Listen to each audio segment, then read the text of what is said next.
Welcome to the Rollback. I'm Eddie, and today we'll be talking about Red One, aka how does one of the most electrifying and charismatic men in all of sports entertainment become so goddamn dull? When the villain kidnaps Santa from the North Pole, an elf operative joins forces with the world's most accomplished tracker to find him and save Christmas. Now let me start by saying that there are a lot of the concepts in this movie that I really enjoy. This movie feels like a bit of a throwback to the early 2000s or 90s nostalgia as far as this being just completely off the wall. The concepts and ideas of a global security force charged with keeping Santa safe along with other mythical creatures, it's kind of cool. And honestly, I'm kind of surprised they haven't done more with this in the past. I mean, granted, there was the Dark Universe, but that's his own headache. It's not overly serious and camp in some of the right places. There are also some actually pretty funny moments mixed in this film.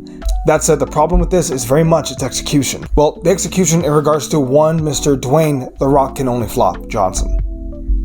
I think, is that a bad joke? I'm keeping that one. Keep that cut in. Yeah, The Rock is weirdly dry in this movie.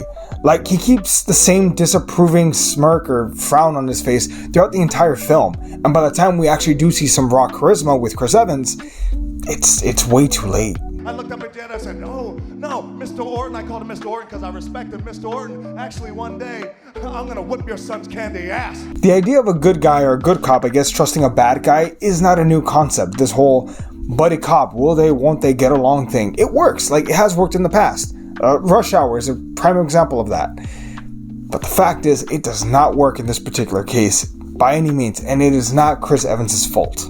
I did like the world building and the whole idea of them using toy stores to transport around the world. How Santa uses like speed and time to deliver all these gifts, and you see that part at the very end, which is executed very well. The fact that they have an elf like fix one of the lights, brilliant touch. The ideas of toys being upsized to be useful, other mythical creatures that exist in this world, both that are both protective and outlawed. Also the trolls, again, great touch there. Granted, in a backshot, the whole idea of Chris Evans and his son being disconnected kinda blows. It makes him a bad dad. Just make him like a neglectful uncle to a niece or a nephew, because if you're not there and you're a father, you're a piece of shit dad. If you're not there and you're an uncle, well, I mean, the kid's not technically your responsibility, but as an uncle, you know, you want to be there. It kind of fits better, I think.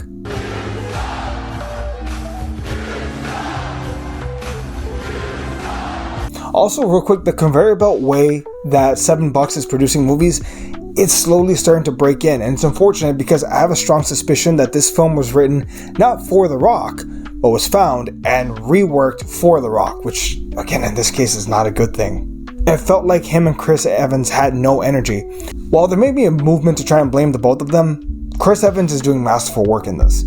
He's actually been the highlight in like the last 3 movies that he's done. The movies weren't good, but Chris Evans was always great in them. He's constantly trying to give it his all, including in this and in The Gray Man, which was a Netflix movie, which actually makes me think this movie feels a lot like a Netflix film.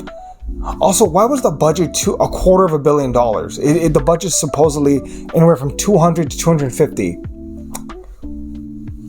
Why? Why was it that expensive? I'm just saying. Jesus. I mean, I know inflation is bad, but that feels a little bloated even for this film. This movie should have been a Netflix Christmas film, but instead it's been released into theaters, and it's not doing great. TBH, Chris Hemsworth would have probably been a better fit for this role, but I know Chris Hemsworth is in everything already, but really, he should have been in this film, not The Rock, not this time. It's also unfortunate because the casting in this does hit on some points. J.K. Simmons is great as an in-shape, cut, built Santa Claus.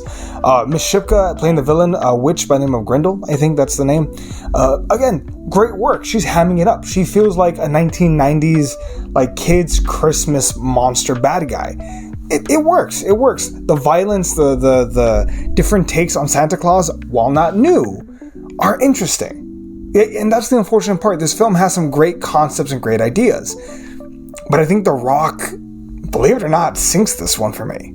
There's so many great concepts in this and world building. It feels like they were trying to set up for either spin-offs or sequels, but sadly, I think because of the box office, this will end up being a bomb. Which is unfortunate because the action scenes are unique, particularly the fight with the snowman, and even the final fight had some great ideas. Chris Evans disconnecting with the reindeer while The Rock disconnects the globes, that could have worked. We don't have to win, you just have to lose. Maybe even have them lose and Santa has to deliver the gifts the following day, learning and committing to being better. But maybe that's too dark for a Christmas movie, Santa actually losing for once. Which is fine, but I feel like this movie is just missing something. The Rock's cringe line of "you'll have to kill me to get to Santa" is just, it sucks. And it's not that it's not something we haven't heard before. We've heard that a million times. It can be said in a cool way. Like, remember in Spider-Man 2 when the guy says, "You want to get to him, you have to go through me," and they all start to stand up? That's cool. What if they had done that, but it was like kids protecting Santa or something like that? I don't know. There's an idea here, but they failed. And that's the point I'm trying to get to this. You know what? This feels like a crappy bootleg version of Men in Black, but with Christmas, which is a shame because, again, the script worked on a lot of levels. This movie had all the potential in the world, and somehow I think that makes it even worse. For me, this film is going to be a 4 out of 10. Are you not entertained? Are you not entertained? But what did you think? Am I wrong and am I overreacting? Let me know down below. I'd greatly appreciate it, and we'll catch you all next time. We'll see everybody.